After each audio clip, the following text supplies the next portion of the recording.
Hi students, now we are going to explain about the acquired immunity. பெற்றுக்கொண்ட நோய் தடைக்காப்பு, அது acquired immunity. The immunity that an individual acquires after birth is known as acquired immunity.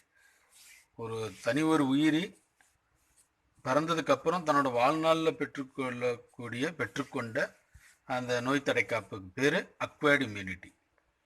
இது வந்து பிறந்ததுக்கு அப்புறம் உருவாகக்கூடிய நோய் தடைக்காப்பு. அதனால இதை வந்து acquired immunity அப்படின்னு சொல்றாங்க.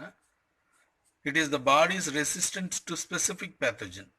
இதனோட இந்த ஒரு உயிரியோட அந்த உடல்ல இருக்கக்கூடிய அந்த நோய் எதிர்ப்பு திறன் வந்து ஒரு குறிப்பிட்ட நோய் கிருமிக்கு எதிராக இது செயல்படக்கூடியது. So the unique features of acquired immunity are antigenic specificity, diversity, recognition of self and non-self, and immunological memory. So இதனோட முக்கியமான சிறப்பு பண்பு என்ன அப்படின்னு கேட்டால், அக்வயர்டு இம்யூனிட்டி ஆன்டிஜெனிக் ஸ்பெசிஃபிசிட்டியாக இருக்குது. ஒரு குறிப்பிட்ட எதிர்ப்பொருள் தூண்டிக்கு எதிராக குறிப்பிடத்தக்கதாக இருக்குது. ஸ்பெசிஃபிசிட்டி, டைவர்சிட்டி, பல்வகைத்தன்மை பெற்றுக்கொள்ளக்கூடியதாக இருக்குது. அது பல நோய் கிருமிகளை தாக்கி அளிக்கக்கூடியதாக இருக்கிறது. ரெகக்னைசேஷன் ஆஃப் செல்ஃப், அதாவது நோய் தடைக்காப்பு செல்கள் வந்து அந்த உயிரியோட தான் இல்லை, அது வந்து ஃபாரின் அந்த பொருளா, அதாவது அது வந்துட்டு ஒரு வெளிப்பொருளா, ஒரு அயல் பொருளா அப்படிங்கிறத வேறுபடுத்தி அதை உணரக்கூடிய தன்மை வந்து அதுக்கு இருக்கு. அண்ட் இம்யூனாலஜிக்கல் மெமரி, அந்த நினைவாற்றல், அந்த நோய் தடைக்காப்பு உண்டான நினைவாற்றல், இதெல்லாம் அதனோட சிறப்பு பண்புகளாக இது இருக்குது. அப்போ antigenic specificity, diversity, recognition of self and non self and immunological memory. So இந்த நாளையும் நல்லா தரவாக மெமரி பண்ணி வச்சுக்கோங்க.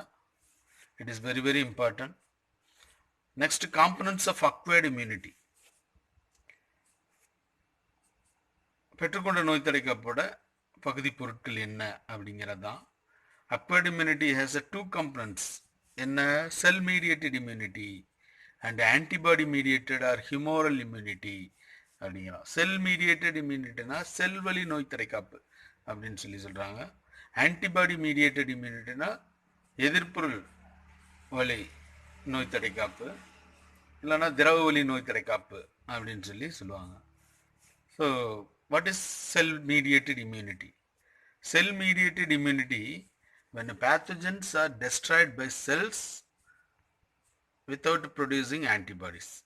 அந்த ஆன்டிபாடிஸ் ப்ரொடியூஸ் ஆகாமல், உற்பத்தி செய்யாமலே அந்த நோய் கிருமிகளை அழிக்கக்கூடிய செல்லுக்கு பேர், அந்த நிகழ்ச்சிக்கு பேர் செல் mediated immunity.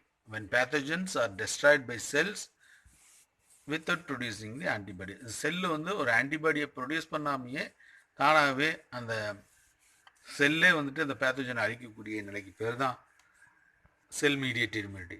Then it is known as cell mediated immunity அப்படிங்கிறாங்க. அதை வந்து cell mediated immunity, immune response, cell mediated immunity அப்படின்னு சொல்லலாம். This is brought about by T cells. So இது எதன் மூலம் நிகழ்கிறது? T cells, macrophages and natural killer cells. So இது 3 மூலமாக செல்வழி நோய் தடைக்காப்பு, செல் மீடியேட்டட் இம்யூனிட்டி நடக்குது. இதுக்கு வந்து என்னென்னலாம் பயன்படுது, என்னென்னலாம் ஈடுபடுது? T cells, macrophages, natural killer cells. Next, antibody mediated immunity or humoral immunity. when pathogens are destroyed by the production of antibodies. So எதிர்ப்பொருட்களை உற்பத்தி செய்து அதன் மூலம் நோய் கிருமிகளை அழிக்கக்கூடிய அந்த செயலுக்கு பேர் தான் ஆன்டிபாடி மீடியேட்டட் இம்யூனிட்டி. இப்போ டைரெக்டாக ஒருத்தனை போய் அடிக்க முடியல அப்படின்னா இன்னொருத்தன் மூலமாக போய் அடிக்கிறது தான் அந்த antibody. Then it is known as antibody mediated or humoral immunity அப்படின்லாம். So this is brought about by B cells. குறிப்பாக இதுக்கு வந்துட்டு பி செல்ஸ் தான் மெயினாக. with the help of antigen presenting cells, B cells தான் இது வந்துட்டு இந்த ஆன்டிபாடி மீடியேட்டட் இம்யூனிட்டியில் இன்வால்வ் ஆகுது. எதன் உதவியோட? Antigen presenting cells and T helper cells. So இதனோட உதவியோட இந்த பி செல்ஸ் வந்து ஆன்டிபாடிஸை உற்பத்தி செய்து அதன் மூலம் நோய் கிருமிகளை அழிக்கிறதுனால இது வந்து antibody mediated immunity. So antibody production is the characteristic feature of vertebrates only. So முதுகெலும்பு உள்ளவைகளோட முக்கியமான பண்பு அப்படின்னு கேட்டால் இந்த ஆன்டிபாடி ப்ரொடக்ஷன் தான். ஓகே, இது ஒரு சிறப்பு பண்பாக இது இருக்குது. அப்போ 2 type of immunity, cell mediated immunity and antibody mediated immunity or humoral immunity அப்படின்னு சொல்கிறோம். ஸோ செல் மீடியேட்டட் இம்யூனிட்டின்னு என்னென்ன செல்ஸ் வந்துட்டு எதன் மூலம் நடக்குது, எந்தெந்த செல்கள் மூலம் நடக்குது அப்படின்னு கேட்டால் T cells, macrophages and natural killer cells. அதே மாதிரி ஆன்டிபாடி மீடியேட்டட் இம்யூனிட்டி எந்த செல்ஸ் இன்வால்வ் ஆகுது அப்படின்னா பி செல்ஸ் தான் மெயின்லி இன்வால்வ்டு. அந்த பி செல்ஸ் வந்து with the help of antigen presenting cells and T helper cells மூலமாக இந்த ஆன்டிபாடிஸை ப்ரொடியூஸ் பண்ணோம். Okay, right. Types of acquired immunity. என்ன அக்வயர்டு இம்யூனிட்டியோட பெற்றுக்கொண்ட நோய் தடுக்கப்பட வகைகள் என்ன அப்படிங்கிறது active immunity or passive immunity அப்படின்னு சொல்கிறாங்க. இந்த ஆக்டிவ் இம்யூனிட்டிக்கும் பாசிவ் இம்யூனிட்டிக்கும் உள்ள டிஃப்ரென்ஷியேட்டு கொடுத்துருக்காங்க. செயல்மிகு நோய் தடைக்காப்பு, மந்தமான நோய் தடைக்காப்பு அப்படிங்கிறது பாசிவ் இம்யூனிட்டி அப்படின்னு சொல்கிறாங்க. ஸோ ஆக்டிவ் இம்யூனிட்டினா என்ன? Active immunity is produced actively by host immune system. Okay, so இந்த மந்தமான இந்த செயல்மிகு நோய் தடைக்காப்பு எப்போ உற்பத்தி ஆகும் அப்படின்னு கேட்டால் ஹோஸ்டோட அந்த நோய் தடைக்காப்பை வந்துட்டு சந்திக்கும் பொழுது. Okay,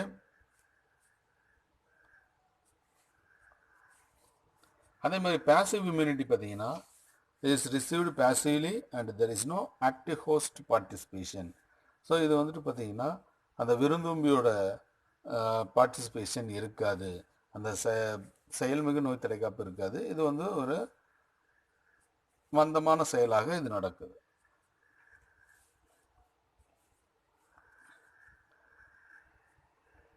So it is produced due to contact with the pathogen by its antigen.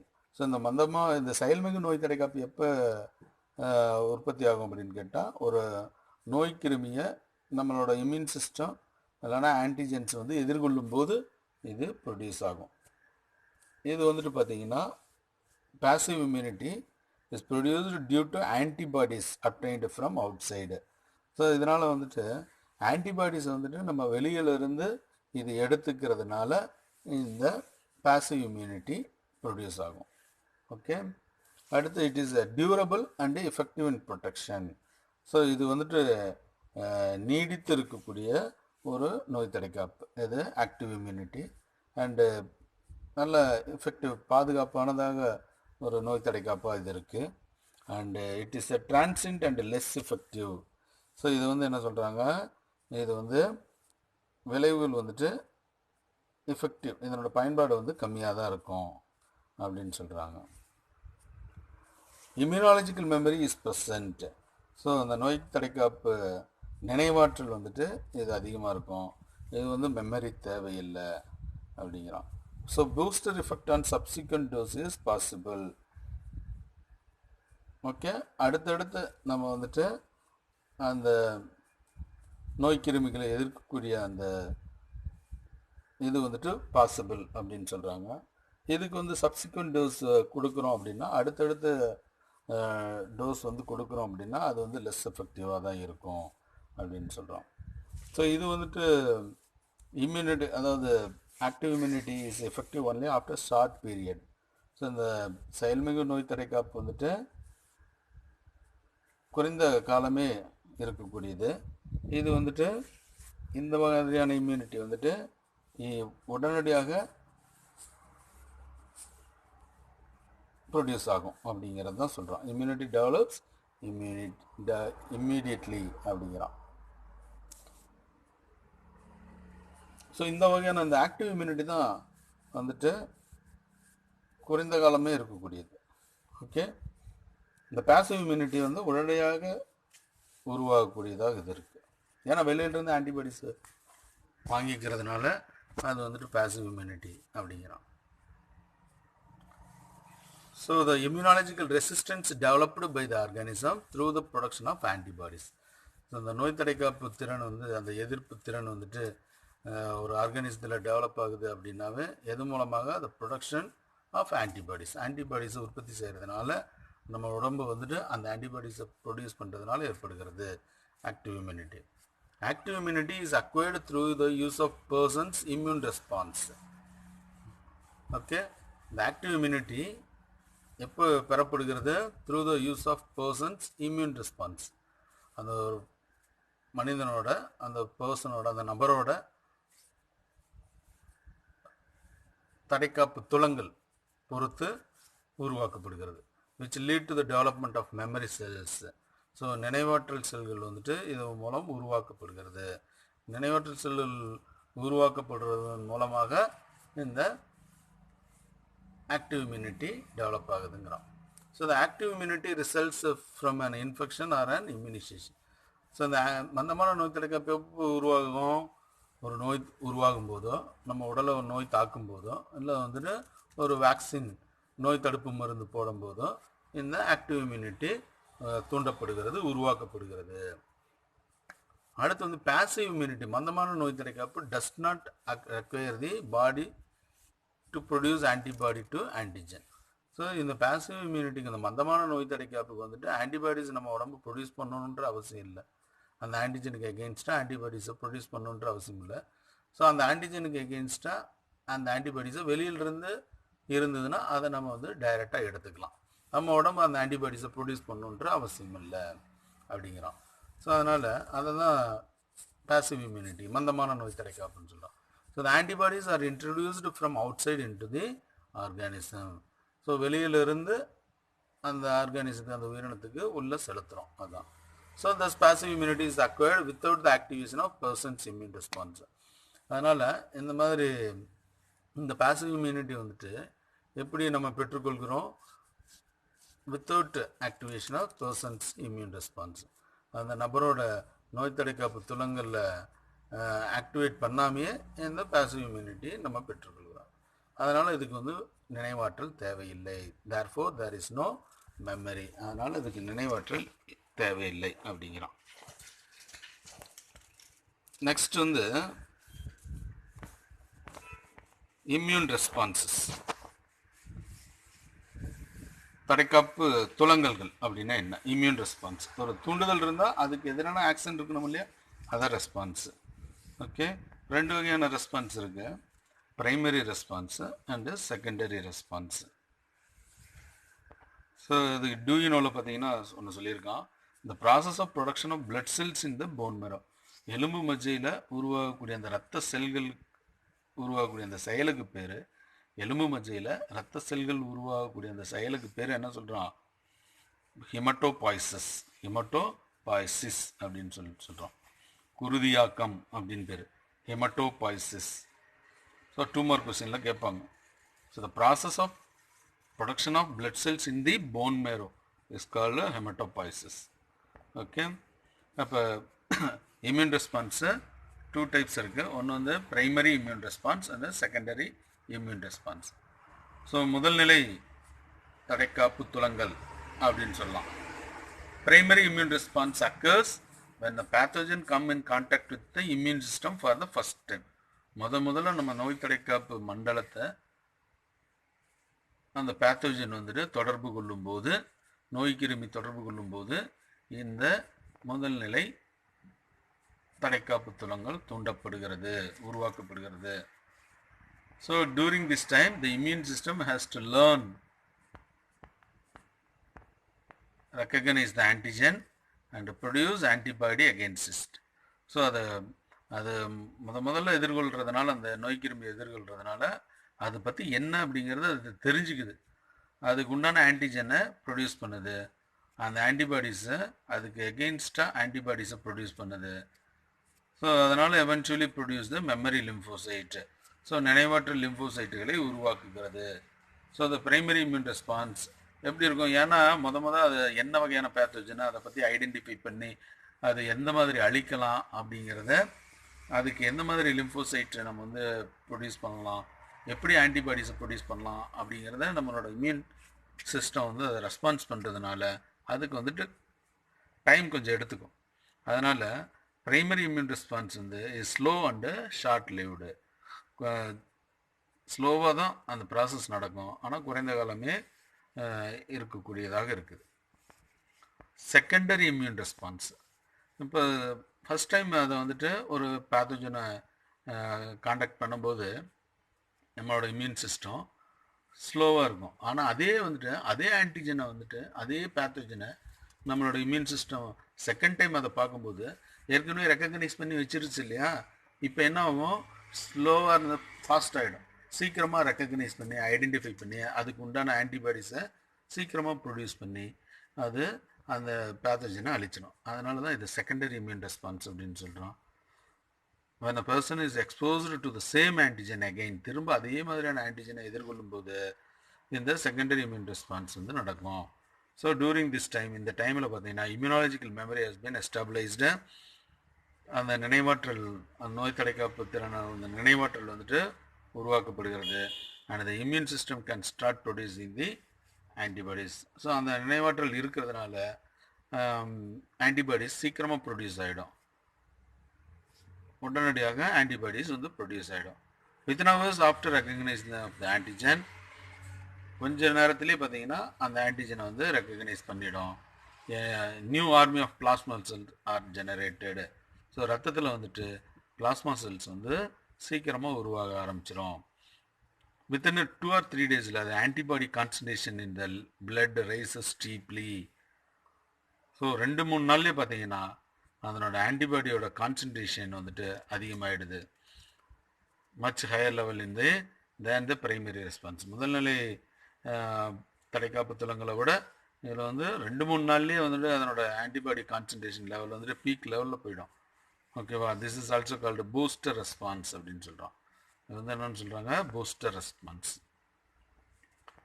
So இதுதான் வந்துட்டு primary response and secondary response.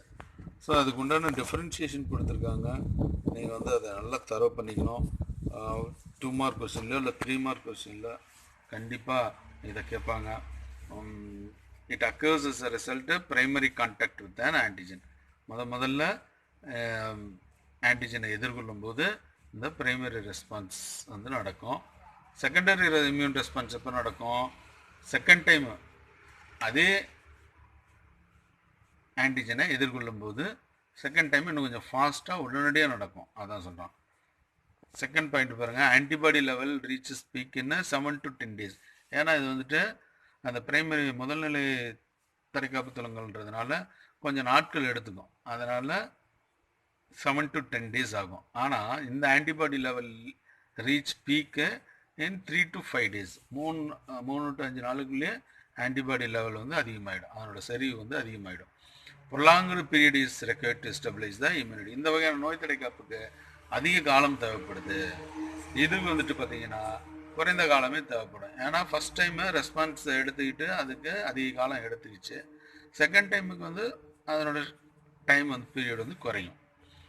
there is a rapid decline in the antibody level. So இது வந்துட்டு பார்த்தீங்கன்னா பிரைமரி ரெஸ்பான்ஸில் ஆன்டிபாடி லெவல் வந்து சீக்கிரம் குறைஞ்சி போயிடும். But இங்கே வந்து antibody level remain higher level for a long period. ரொம்ப நாளைக்கு அந்த ஆன்டிபாடி ப்ரொடக்ஷன் வந்து உற்பத்தியானது அப்படியே இருக்கும். ஸோ பிரைமரி ரெஸ்பான்ஸில் இம்யூன் ரெஸ்பான்ஸ் இப்போனா மெயின்லி இந்த லிம்ஃப் நோடு அண்டு ஸ்ப்ளீனில் தான் இது வந்துட்டு வெளிப்படுத்தப்படுகிறது. லிம்ஃப் நோடு நிணநீர் முடிச்சுகள்லையும் மண்ணீரல்லையும் வந்துட்டு இந்த பிரைமரி இம்யூன் ரெஸ்பான்ஸ் வந்து வெளிப்படுத்தப்படுகிறது. இது வந்துட்டு முதல்ல போன் மேரோவில் எலும்பு மஜ்ஜையில் வெளிப்படுத்தப்பட்டு அதுக்கப்புறம் ஸ்ப்ளீனு, அதை தொடர்ந்து ஸ்ப்ளீன் அண்டு லிம்ஃப் நோடில் வெளிப்படுத்தப்படுகிறது. 2ஆம் நிலை இம்யூன் ரெஸ்பான்ஸ் வந்து நடக்குது அப்படின்னு சொல்கிறாங்க. ஸோ இந்த 5 பாயிண்ட்டும் வெரி வெரி இம்பார்ட்டன்ட். நல்லா தரவாக படித்து வச்சுக்கணும்.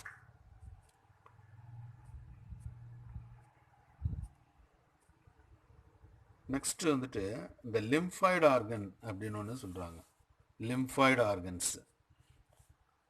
ஸோ எதெல்லாம் லிம்ஃபாய்டு ஆர்கன்ஸு உடம்புல, ஹியூமன் பாடியில் அப்படிங்கிறது இங்கே டயக்ராம் கொடுத்துருக்கான்.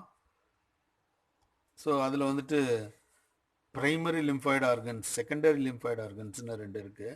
இது எல்லாமே லிம்ஃபாய்டு ஆர்கன்ஸ் தான். அந்த ஹார்ட் பக்கத்தில் இருக்கிறது, ஹார்ட் மேலேயே இருக்கும், தைமஸ், அது வந்து லிம்ஃபாய்டு ஆர்கன் தான். லிம்ஃப் நோட்ஸ், ஸ்ப்ளீன், அப்புறம் வந்துட்டு இந்த வயிற்று பகுதியில் பார்த்தீங்கன்னா பேயஸ் பேச்சஸ். அப்புறம் பேயஸ் பேச்சஸ் எங்கே இருக்கும் அப்படின்னு கேட்டால் ஸ்மால் இன்டெஸ்டினில் இருக்கும். போன வருஷம் 11th படிச்சிருப்பீங்க இந்த பேயஸ் பேச்சஸ்ங்கிறத. Bone marrow and lymph nodes இதெல்லாம் வந்துட்டு எங்கே இருக்குது, உடம்புல எந்த பகுதியில் இருக்குது அப்படிங்கிறத டயக்ராமோட கொடுத்துருக்காங்க, நல்லா பார்த்து வச்சுக்க. இது வந்து லிம்ஃபாய்டு ஆர்கன்ஸ் இந்த ஹியூமன் பாடி. அதே மாதிரி பேர்ட்ஸ்லேயும் வந்துட்டு லிம்ஃபாய்டு ஆர்கன் இருக்குது. அதுக்கு பேர் பர்சா ஃபேப்ரிசியஸ் அப்படின்னு பேர். எங்கே இருக்குதுன்னு பார்த்து வச்சுக்க. அது வந்துட்டு பர்சா ஃபேப்ரிசியஸ்ங்கிறது ஒரு பிரைமரி லிம்ஃபாய்டு ஆர்கன் ஆஃப் பேர்ட்ஸில், பறவைகளில் இருக்கக்கூடிய முதல்நிலை நேர் உறுப்பு அப்படின்னு கேட்டால் பர்சா ஃபேப்ரிசியஸ் அப்படின்னு சொன்னோம். இது எங்கே இருக்கும் அப்படின்னு கேட்டால் it is attached to the dorsal side of the cloaca. Okay, கொலைக்காவில் டார்சல் சைடில் இது வந்துட்டு அட்டாச்சாக இருக்குது. இது வந்துட்டு இந்த பர்சா ஃபேப்ரிசியஸில் வேலை என்ன, பணி என்ன அப்படின்னு கேட்டால் பி லிம்போசைட்ஸ் வந்து முதிர்ச்சி அடையக்கூடிய இடமாக இந்த பர்சா இருக்குது. And bring about ஹியூமோரல் immunity. இது எந்த வகையான நோய் தடைக்காப்ப கொடுக்குது அப்படின்னு கேட்டால் ஹியூமோரல் இம்யூனிட்டி, ஆன்டிபாடி மீடியேட்டட் இம்யூனிட்டின்னு சொல்லணும் இல்லையா, அந்த வகையான இம்யூனிட்டியை கொடுக்கக்கூடியது தான் இந்த பர்சா. இந்த பர்சா ஆஃப் ஃபேப்ரிசியஸை எந்த செல்லை ப்ரொடியூஸ் பண்ணோம், பி லிம்போசைட்ஸை ப்ரொடியூஸ் பண்ணோம். ஓகே, இது எங்கே இருக்கும், பேர்ட்ஸில் டார்சல் சைடில், கொலைக்காவோட டார்சல் சைடில் இருக்கும், அதில் அட்டாச்மெண்ட்டாக இருக்கும் அப்படின்னு சொல்கிறாங்க. ஓகே, இப்போ பி செல்ஸ் அப்படிங்கிற அந்த பேர் எதனால் வந்துச்சு, இந்த பர்சா அப்படிங்கிற அந்த ஃபஸ்ட்டு லெட்டர் இருக்கு இல்லையா, பி, அதில் தான் இது வந்துட்டு இந்த பி செல்ஸ், பி லிம்போசைட்ஸ் அப்படிங்கிற அந்த பேரே வந்துச்சு. ஓகேவா, இப்போ லிம்ஃபாய்டு ஆர்கன்ஸ் அப்படிங்கிறத நம்ம பார்ப்போம். என்னென்னலாம் lymphoid organs. The immune system of an organism consists of several structurally and functionally different organs and tissues that are widely dispersed in the body. நம்மளோட அந்த நோய் தடைக்காப்பு மண்டலம், ஒரு ஆர்கானிசத்தில், ஒரு உயிரில் இருக்கக்கூடிய நோய் தடைக்காப்பு மண்டலம் அமைப்பு ரீதியாகவும் சரி, செயல் ரீதியாகவும் வெவ்வேறு வகையான உறுப்புகளையும் திசுக்களையும் அங்கங்கே பரவலாக நம்ம உடம்பு வந்து பெற்று உள்ளது அப்படின்னு சொல்கிறோம். அப்போ அந்த ஆர்கன்ஸ் வந்து involve in the origin of maturation, origin and அந்த அந்த ஆர்கனில் தான் இந்த நோய் தடைக்காப்பு செல்கள் வந்து உருவாக்கப்படுகிறது, முதிர்ச்சி அடைய வைக்கிறது, மெச்சுரேஷன் அண்டு ப்ரோலிஃபரேஷன், பெருக்கமடைய செய்கிறது. எதை, lymphocyte, proliferation of lymphocytes. Okay, இந்த லிம்ஃபாய்டு ஆர்கனில் தான் லிம்போசைட் உருவாக்கப்படுகிறது, முதிர்ச்சி அடைய வைக்கப்படுகிறது, பெருக்கமடைய வைக்கிறது. எதை, லிம்போசைட்ஸு. அதனால் வந்துட்டு லிம்ஃபாய்டு ஆர்கன்ஸ். அதனால தான் அதை வந்து என்னன்னு சொல்கிறோம், லிம்போசைட்ஸை ப்ரொடியூஸ் பண்ணுறதுனால தான் லிம்ஃபாய்டு ஆர்கன் அப்படின்னு சொல்கிறாங்க. ஓகேவா, பேஸ்ட் ஆன் த ஃபங்க்ஷன்ஸ், அதனோட செயல்பாட்டு அடிப்படையில் they are classified into primary or central lymphoid organs. அதனோட செயல்பாடுகளோட அடிப்படையில் ரெண்டாக பிரிச்சிருக்காங்க. ஒன்று வந்து primary R central lymphoid organs சொல்கிறோம், முதல்நிலை இல்லைன்னா மத்திய லிம்ஃபாய்டு உறுப்பு அப்படின்னு சொல்கிறோம். இன்னொன்று வந்து secondary R peripheral lymphoid organs, புற லிம்ஃபாய்டு ஆர்கன்ஸ் இல்லைன்னா இரண்டாம் நிலை லிம்ஃபாய்டு ஆர்கன்ஸ் அப்படின்னு சொல்கிறாங்க. ஓகேவா, அப்போ பிரைமரினாலும் சென்ட்ரல் லிம்ஃபாய்டு ஆர்கன்னாலும் ஒன்று தான், செகண்டரினாலும் பெரிஃபரல் லிம்ஃபாய்டு ஆர்கன்ஸ்னாலும் ஒன்று தான். ஓகே, ஸோ எதெல்லாம் பிரைமரி லிம்ஃபாய்டு ஆர்கன்ஸ், அது வந்துட்டு பார்த்தீங்கன்னா provide appropriate environment for lymphocyte maturation. So அதுக்கு பொருத்தமான ஒரு சூழ்நிலையை, அந்த லிம்போசைட்டு முதிர்ச்சி அடைகிறதுக்கு உண்டான பொருத்தமான சூழ்நிலையை உருவாக்கக்கூடியதாக இந்த பிரைமரி லிம்ஃபாய்டு ஆர்கன் விளங்குகிறது. ஸோ அதான் பிரைமரி லிம்ஃபாய்டு. எது பொருத்தமான சூழ்நிலையை உருவாக்கி கொடுக்குதோ லிம்போசைட்டு மெச்சுரேஷனுக்கு, அதுதான் வந்து பிரைமரி லிம்ஃபாய்டு ஆர்கன்ஸ். அடுத்து செகண்டரி லிம்ஃபாய்டு ஆர்கன்ஸ் பார்த்தீங்கன்னா trap the antigen and make it available for mature lymphocytes. இந்த செகண்டரி லிம்ஃபாய்டு ஆர்கனோட வேலை என்ன? ஆன்டிஜனை பிடிச்சு அது வந்துட்டு அந்த lymphocyte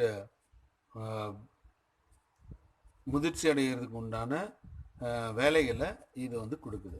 which can effectively fight against this antigen.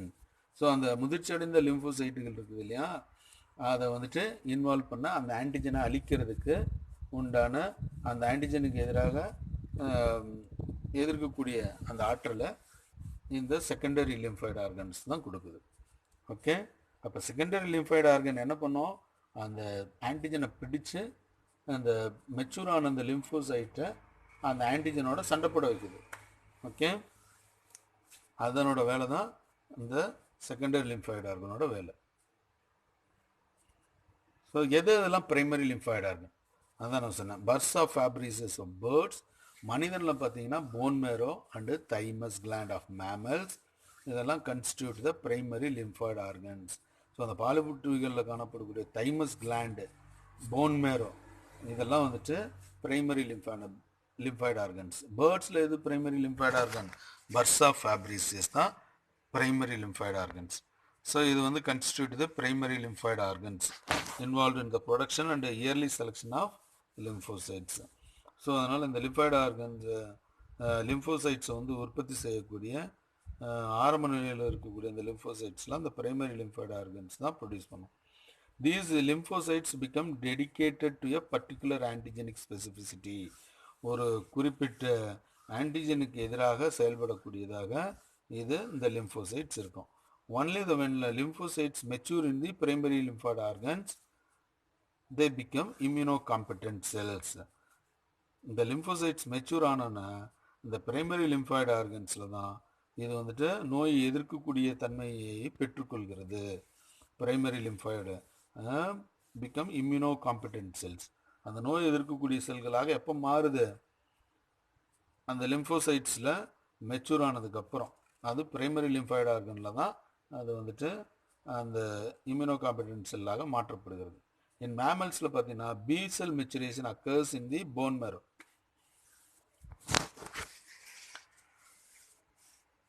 B cells வந்து எப்படி முதிர்ச்சி அடையுது அப்படின்னு கேட்டால் போன் மேரோவில் முதிர்ச்சி அடையும். And T cells maturation occurs in thymus. B cells வந்து எங்கே முதிர்ச்சி அடையும் அப்படின்னு கேட்டால் போன் மேரோவில் முதிர்ச்சி அடையும். டி செல்ஸ் வந்து எங்கே முதிர்ச்சி அடையும், மெச்சூர் ஆகும் அப்படின்னு கேட்டால் தைமஸில் தான் முதிர்ச்சி அடையும். ஓகே.